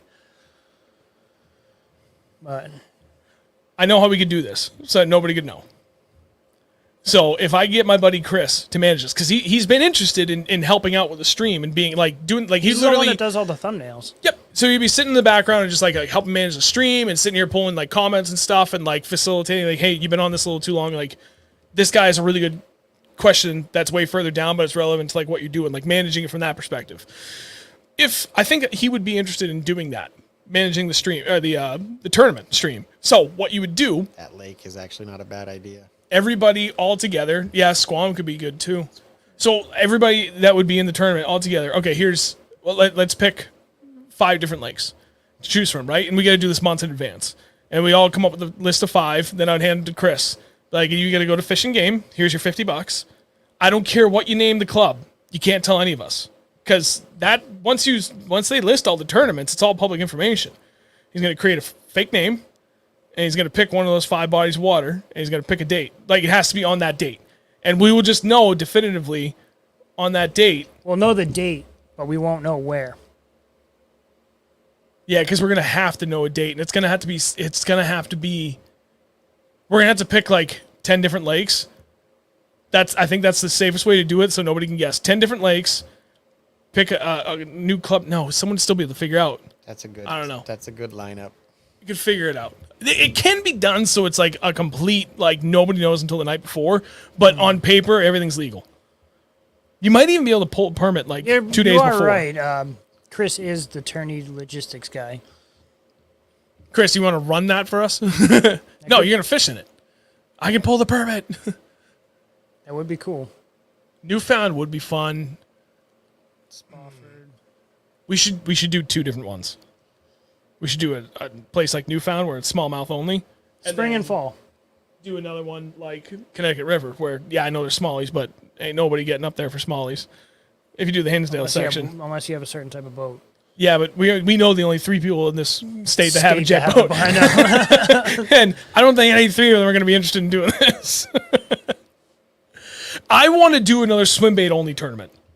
So do That's a cool idea too. We did it once for MVBA, and it was awesome. Minimum of 6-inch bait. Minimum 6-inch for soft bodies. Right. Kitex did not count, and then minimum of 5-inch for hard What bodies. about that Kitech? So I made that argument. That's a 7.8-inch Kitech, and his name is Barry. And he's a funny dude. He just hates Kitech. He's like, no Kitech. I'm like, I held up a Citizen 6. I held up that 7.8. I'd be like, how is this okay, but not this, Barry? Right. Yeah, he was actually yelling too. No, Kitech. It was awesome. It's one of those guys that like in Swimbait University or whatever, the swimbait pages, they're like, Yeah. Kitechs aren't real swimbaits. Oh, come on. A swimbait this big isn't a swimbait. Come on, guys. Still counts. It's still a swimbait. It sounds like it could be a lot of fun. Yep. Banjo minnow onlys. Joe. Yes. Joe did ask, I have some flooding going on around here. How will high water levels affect the bite? Oh, God. That totally depends on what the kind of fishery it is. Like, I tell you, if it's like a smaller body of water that's like average depth is like 10 feet, Barry, the robot those and archer? can be like amazing. Like, we've got kettle ponds all around us that max depth of like 15 feet. And when we get crazy rain and it brings that whole pond up like 1.5 feet, that shallow water bite becomes killer. And they'll push way, way back into flooded vegetation that otherwise they would never be able to get to, but it's still like on the edge of water where it's like a couple inches deep. All of a sudden they get 1.5 feet of water, run all that, dude. All the bait fish are going up and eating all the insects and crap they can get to. They're all getting either washed out or coming up out of the ground that's now submerged that hasn't been before. And then all the bass are just following them in. Dude, smaller bodies of water, high water conditions from a ton of rain, one of my favorite things to do. It's usually insanely good. Super fun. Unless it's completely flooded and blown out. Like Champlain And then there's was. that. It completely the opposite this year on Champlain with the high water and flooded stuff. You would think that they'd be up shallow. They just weren't. No, and that's like, so smaller body of water, as long as it doesn't change your water clarity, which an isolated kettle pond, typically it doesn't change too much. Like, it can go from gin clear to like slightly tannic. That's okay. If it goes from like tannic to chocolate milk, mud, then yeah, Right. forget it. Like, it's going to be garbage. And yeah, to your point, if it's a bigger, deeper body of water, I'm bleeding. Interesting. Then like I would tend to go deeper. I would still stay deep even with that flooding because it just doesn't. It rarely pans out on those bigger bodies of water. Dude, this itch is so bad. You need some. Like, Yes, Jerry, you good do have to pay for a moisturizer on permit. that thing, man. Richard G, 55 watching, 31 likes.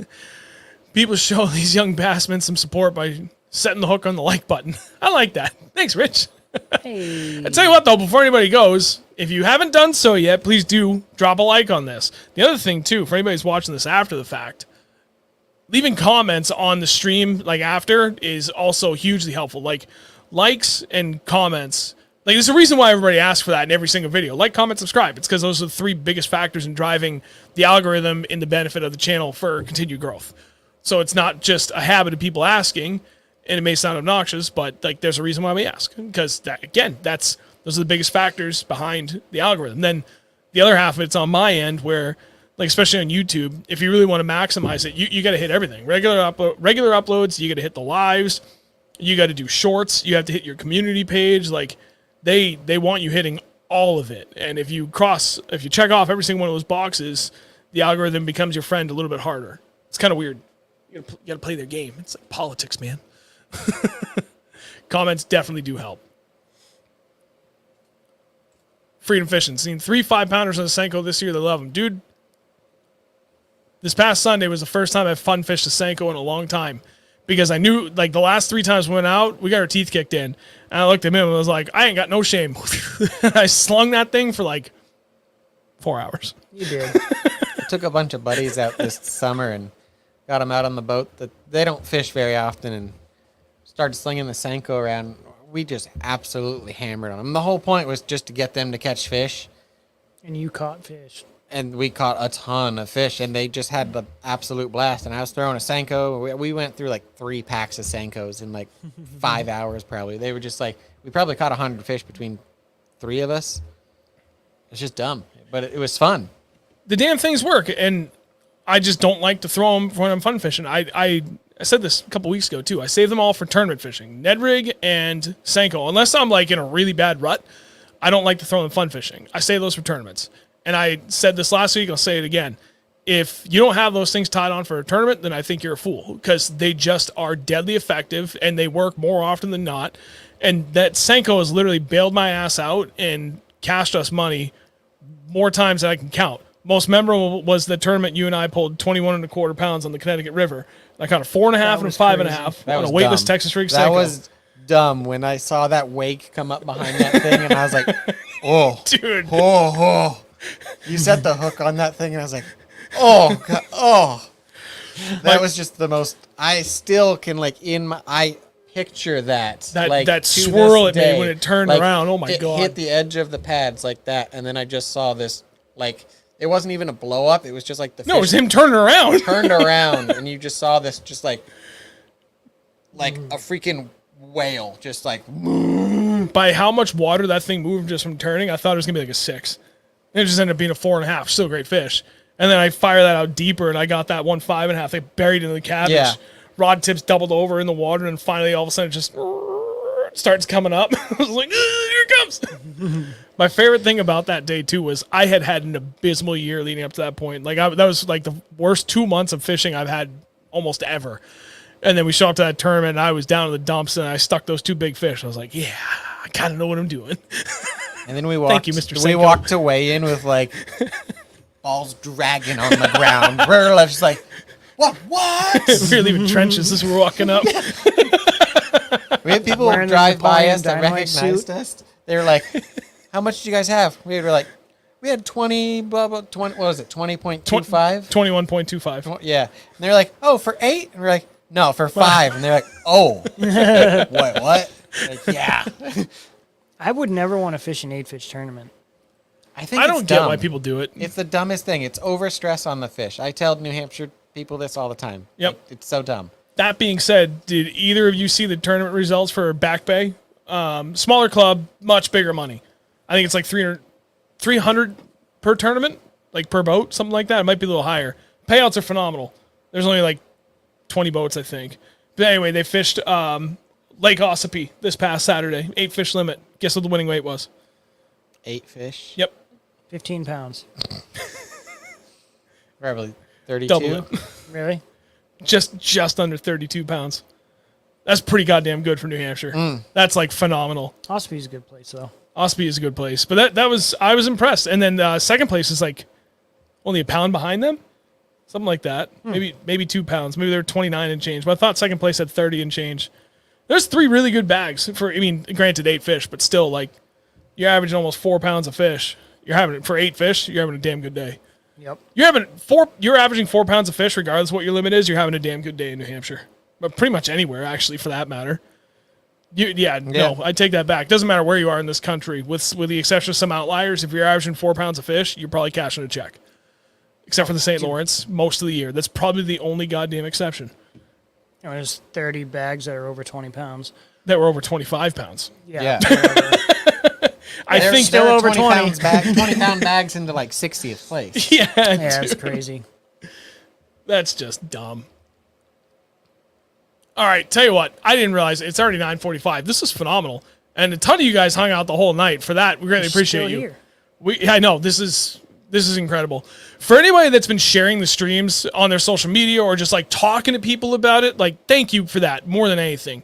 That is the biggest factor in helping driving the growth of this show, and that has for the channel the whole 9 yards. Like that's by far and large what tends to give us the best growth. It's just people talking about it and sharing it with friends and acquaintances, and it just comes up in conversation. So for those that are doing that, thank you. We really do appreciate it. For everybody that came out to watch tonight, left a like on the stream, whether you're watching here on YouTube or on Facebook, thank you very much. And we'll go ahead and get those winners picked tomorrow. I will email you or comment on your Venmo thing, so keep an eye out on that for tomorrow. I mean, it's email, it's pretty obvious, but I don't think it's as obvious on Venmo. And other than that, we will not be on next week. I will try and get something arranged to have at least a regular upload for Wednesday. I don't know what that's going to be, but I plan on doing something. Thank you all for watching. Andrew, do your thing. Well, I can't say we will see you guys next week, so We'll see you guys next week. we will see you guys next week squared. Smart. We'll see you guys in 2 weeks, as always, at 8 p.m. Eastern Time at youtube.com/ReelNorthernBass, and we will love to see you again, and I hope you guys get to throw some glide baits this weekend. Damn right. Adios, muchachos. Adios.